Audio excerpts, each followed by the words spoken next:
the board. Yeah, I thought it would look closer than it was. I thought we dominated the game without actually getting out of second gear first half. We never seemed to get ourselves going. But then second half we raised tempo a little bit, got the first goal, got the second one, and like I've just said to the players there, is this really, really important for us that we need to keep going to get the third one, because we have shown it at Didcot and we've done it again tonight. We give away a goal, and with a completely adjusted back four, and we've kept them out of the game. I mean, they've not had a corner. I don't think they've had a shot. I don't think I've had a couple of long distance ones, but they've had one shot on target, I think, and it's gone in. So so we need that third one to really kill the game off, and we were certainly dominant enough to have done that, but didn't quite do it. But it's 3 points on the board, and we keep going. You mentioned the tempo. In the first half, I thought you stepped it up about midway through the first half, and it made a marked difference straight away. Yeah, it's difficult because I don't know whether it's our 12th man, it's the expectation that they want us to entertain, which we want to do, and that's the style of football that we want to do. We want to be entertaining. We've got wide men on the pitch, we've got lots of forwards on the pitch, and we want to entertain. But sometimes we need their help, and I thought first half it was really flat. The whole, not just us as a team, but the crowd was flat. It was almost like they were just waiting for something to happen. And whereas like last year it was all new and it was all exciting, and they were singing through the whole game, 90 minutes and that, and it would have been just nice for them that 12th man to get us going again, because sometimes we need them more than ever in games like that when we're a little bit flat. But when we did raise the tempo, there's no doubt about it. When we raise the tempo, we're a very, very good side and we'll cause any team problems, but it's about maintaining it and doing it from the start like we did last Tuesday. Maybe the week without a game on Saturday probably didn't help because we've had to wait a whole week for another game. But second half we got it right, and like I said, with a makeshift back four, we would be interested to see the goal again, but because they ended up with two players queuing up in the middle of the box. But like I said, we saw it through, and we're getting better at that now. And like I said, it was a well deserved 3 points. First goal, obviously Pablo Haitian got it. I thought Mike Simmons did really well to set it up. Yeah, he did. Again, a half time. Sometimes Mike can be guilty of taking too many touches. But he got it right for this one and rolled it back, and a great finish from Pablo. And 2 goals in 3 minutes, and you must have thought, well, that effectively could kill the game. But fair dues to Larkhall, they stuck in there. They played some nice stuff, actually. Yeah, they did, yeah. And they've got some good players there. And I went and watched them a week ago against Northley when they won 3-1, and they were fairly comfortable second half. They never really looked phased. So I knew today was going to be a difficult game. I think sometimes the difficult playing teams like that is they're a little bit unpredictable. Because there's no real shape to their play. They know what they want to do, but sometimes it can be a little bit off the cuff or off the wall. They changed their shape a little bit tonight from when I saw them last week. So like I said, it was always going to be a tough game, and they've beat some good sides this season already. They've beaten Mangotsfield, they've beaten Northley, and so we knew it was going to be a tough game, and it proved to be exactly that. Obviously Pablo Haitian was named man of the match. I thought Jimmy Oates did a cracking job for you in the middle there tonight. Jimmy's done fantastic the last 2 games at centre half. He showed his versatility. Obviously when he first came he played centre half against Coziel and didn't have a particularly good game.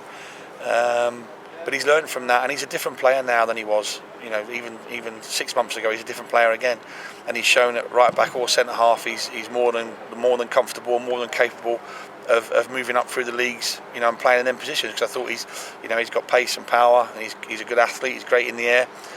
He's got good strength. So he ticks all the boxes for a defender. To an extent, if you were looking around for a centre half tonight, you'll have a galaxy of riches at the weekend, presumably.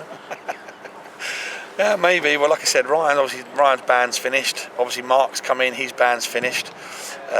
We were looking to try and get one in today that would have been available to play, but unfortunately, we ran out of time. But that may still happen, so we'll wait and see. Like I said, we want to keep improving. We want to keep being better, and I think with the players that we're trying to bring in, it shows that our intent of what it is we're trying to achieve. Tell us what it is about Mark Priest that made you bring him in. Obviously he's experienced. You look at where he's been and where he's played before. He's been in winning teams, so he's got that mentality. But I think with Mark, what you'll see with Mark is he's I know he stood up there chatting now, but he's a more horrible version of Jamie Willits, I think. As in because he's been brought up that way. He's had that old school bringing up. He's played in the league, he's played in the conference. He's got very good experience about him, and hopefully he'll bring a leadership quality to the group that we need, that dominating centre half who's going to be vocal and communicate to everybody, and hopefully he'll bring that to the table for us. But his track record speaks for itself. The other one you mentioned you're still trying to bring in, is that another centre half? Yeah. So like I say, you will have a galaxy of riches if that comes Well, off. galaxy of riches in the fact that we'll be back to having 4 centre halves. But Chris is struggling with his ankle. Ryan obviously is quite versatile and can play right back as well. Jimmy can play left back. Adam can play right back or left back. So, but we are a defender short at the moment. So even with Chris's injury, it still only leaves us with Ryan and Mark now. So I think we need another one. And if it comes off, it'll be a good one for us. And like I said, another one that will bring. People might raise eyebrows, but I think it will bring even more experience to the table. But someone who's playing at a much higher level than we are at the moment. So it'll be. I'm excited about it if it comes off, and like I said, but I'm really excited about seeing Mark come into the group as well and see how he does. But like I said, I think we've looked, certainly this year at times we've looked a little bit shaky, and Ryan brings a huge amount of experience, but he's not what you'd call. He doesn't bring it vocally. He brings it in his performance, and Jimmy's obviously still growing in the English game. He's only been in the English game for 2 seasons, so he's still growing as a player. So he's not what you'd call a natural leader. Joel obviously leads again by example.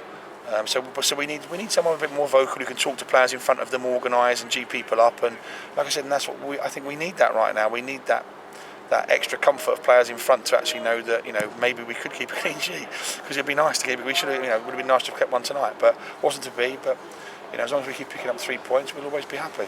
Final point, another chance here on Saturday. Of course, you've got Bedford here on Saturday. Another tough game. I think they'll bring a different challenge. I think they'll be a bit more physical, probably a bit of a bigger side maybe, but another tough challenge. Listen, no game's easy for us. It never is. We had it last year. I watched the game last week, and I watched one the week before that. Steve watched one on Wednesday as well, and he said if they play anything like that, we'll have a field day. But we know that we can't expect that. So it's difficult when you go and watch teams, because sometimes they don't perform to their best. But I think that it's been well documented that we see the best of everybody every week, and I think Larkhall played well tonight. I think they played probably a little bit better than they did against Northley on Wednesday, but they came up against a bit more of a more awkward opponent than they did last Wednesday. So, but it was good.